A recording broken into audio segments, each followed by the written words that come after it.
नमस्कार. श्रीराम जय राम जय जय राम. श्री महालक्ष्मी माता यै नमः. श्री गुरुभ्यो नमः. प्रपंचातले सुखदुःख हे केवळ जाणीवेत आहे.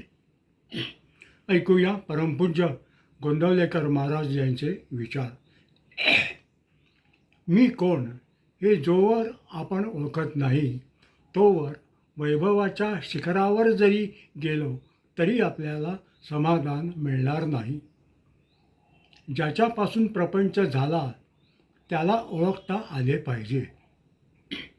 देहच सत्य नाही तर त्यावर आधारलेली इमारत कुठून सत्य असणार.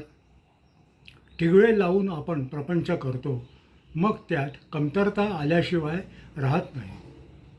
सुखदुःख हे जाणीवेत आहे.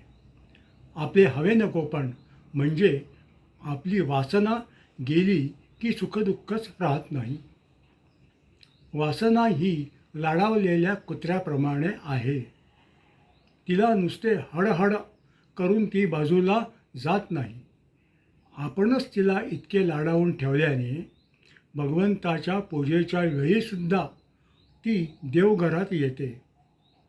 वासना ही कोणत्याही उपायांनी तृप्त होण्यासारखी नसून आपण जर भगवंताजवळ वास ठेवला तरच ती नष्ट होते. मी करता नसून परमात्मा करता आहे अशी भावना झाल्याशिवाय भगवंताला मन अर्पण होणार नाही. ते अर्पण झाल्याशिवाय फळाची अपेक्षा सुटणार नाही आणि फळाची अपेक्षा सुटल्याशिवाय जीवाला शांती मिळणार नाही. सद्गुरू श्री ब्रह्मचैतन्य महाराज गोंदवलेकर. नमस्कार. सद्गुरू चरणी सेवा अर्पण.